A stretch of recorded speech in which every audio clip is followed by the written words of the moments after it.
मैं आपसे पूछता हूँ, आपके लिए कोई काम हो, कोई काम सौंपा जाए और आपको लगे कि ये काम मैं कर सकता हूँ, जैसे सपोज किसी को एक वजन उठाने की चीज़ कही जाए और उस व्यक्ति के प्रैक्टिस में उतना वजन उठाना है, तो उसके लिए बहुत सामान्य बात होगी। ठीक है, 25-50 किलो तो मैं कांख में दबा करके चल सकता हूँ क्योंकि उसके प्रैक्टिस में। लेकिन जो 5 किलो का वजन उठाने में समर्थ नहीं है, उससे कहे कि ये 20 किलो का बोझा उठाओ, तो सुनते ही उसके दिमाग में तनाव आना शुरू होगा कि नहीं होगा? संत कहते हैं ये प्रकृति है, इसकी व्यवस्थाएं सदैव एक रूप नहीं होती, कभी भी कैसी भी हो सकती है, बनती है, बदलती है। आज तुम्हारे पास 5 किलो ही वजन उठाने की क्षमता आवश्यकता है, तुम 5 किलो उठा रहे हो, लेकिन अपने आप को इतना ताकतवर बनाओ कि कभी जरूरत पड़े तो 25 किलो का वजन भी उठा सको, कठिनाई ना हो। अंदर से मजबूत मनुष्य के सामने परिस्थितियां कभी तनाव नहीं देती, वो परिस्थितियों से घबराता नहीं, उनका सामना करता है। फिर दूसरी बात, परिस्थितियां तनाव नहीं देती, प्रतिक्रिया से तनाव आती है, तनाव आता है। परिस्थितियों से तनाव नहीं आता, प्रतिक्रिया से तनाव आता है। मेरे सामने कैसी परिस्थिति आई ये उतना अर्थ नहीं रखती, उस परिस्थिति को मैंने किस नजरिए से देखा, अर्थपूर्ण वो है।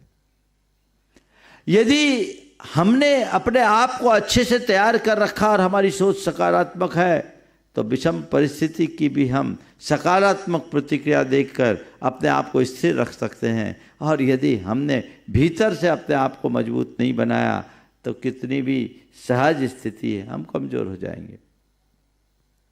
पेपर आया, 2 बच्चों ने पेपर दिया।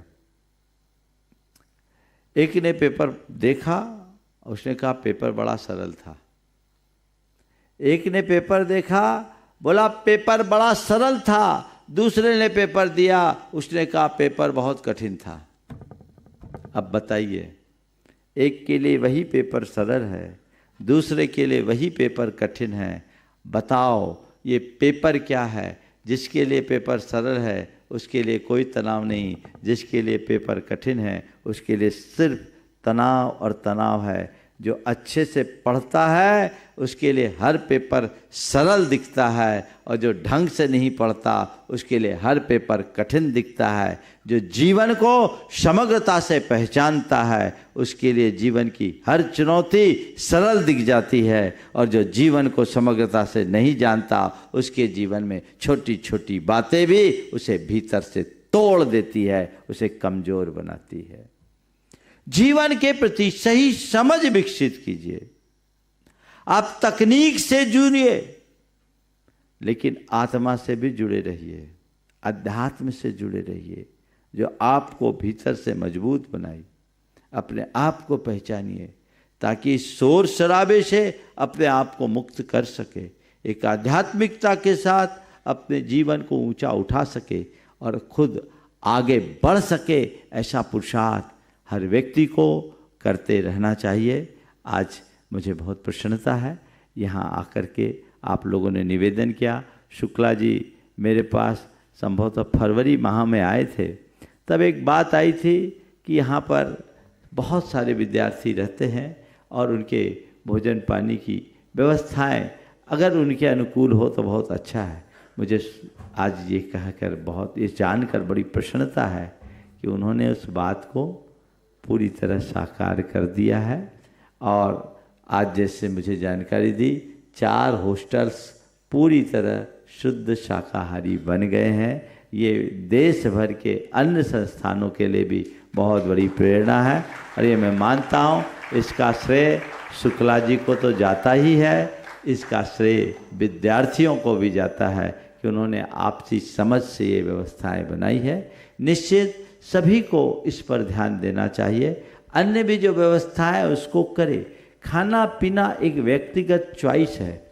हर व्यक्ति की उससे एक संवेदना जुड़ी है, धार्मिक भावना जुड़ी है, उसे उस तरीके से लेना चाहिए। हम साथ पढ़ते, साथ उठते, साथ बैठते हैं, ये अपनी जगह है, उसमें कोई भेदभाव करना उचित नहीं है।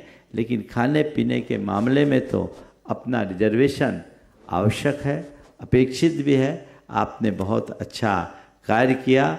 जब मैंने ये सुना और मुझसे निवेदन किया गया, शैलेंद्र जी और दीक्षित जी के साथ आए थे कि महाराज श्री आपका वहाँ पदार्पण हो जाए तो बहुत अच्छा होगा। हमने कहा जरूर, आपने निवेदन किया है और इतना अच्छा काम किया है, देश में एक अच्छा संदेश जाएगा, मैं ज़रूर वहाँ आऊँगा। और आज हमने अपने व्यस्त कार्यक्रम के उपरांत ये कार्यक्रम बनाया है आप सबके बीच आकर के, मुझे बहुत अच्छा लगा। आप लोग भी, छात्रों से मैं कहूँगा, अपने जीवन को समझो। ये मनुष्य जीवन है, ये बहुत कठिनाई से मिला जीवन है, इसे सही दिशा दो। धर्म से और अध्यात्म से जुड़कर यदि हम आगे बढ़ेंगे तो हमारा जीवन बहुत सुंदर होगा, भव्य होगा। हम अपने जीवन को ऊंचाइयों तक पहुंचाने में समर्थ होंगे, अन्यथा चीज़ें हमारे हाथ से छिटक जाएगी। व्यसन और बुराइयों से अपने आप को मुक्त करें। हम और चीज़ों को डिटॉक्स करना शुरू करें। ये जो चीज़ें हैं, ये चीज़ें ठीक नहीं हैं, इनसे हम अपने आप को बचाएं और आध्यात्मिकता से जुड़ करके अपने जीवन को आगे बढ़ाएंगे तो बहुत अच्छा होगा। चूँकि समय काफ़ी हो गया है और मुझे अभी यहाँ से काफ़ी आगे भी जाना है, इसलिए मैं मान रहा हूँ मन तो शायद नहीं भरा होगा आप लोगों का, लेकिन सार संक्षेप में मैं यहीं पर विराम लेता हूँ। 15 मिनट का समय मेरे पास और है। इस बीच यदि किसी को नहीं जाना पड़ेगा, 15 मिनट का समय है। इस बीच किन्हीं के सवाल हैं तो वे सवाल सीधे पूछ सकते हैं, और वो भी ये सवाल विद्यार्थियों और अध्यापकों के लिए ही सीमित रखें, आम जनों को गौण रखें, ताकि 15 और 20 मिनट के बाद मुझे यहाँ से निकलना हो। जय हिंद दोस्तों, अगर आपको मेरी वीडियो अच्छी लगती है तो प्लीज़ मेरे चैनल को लाइक, शेयर, सब्सक्राइब करिए और इसी तरह से अपना प्यार देते रहिए। धन्यवाद।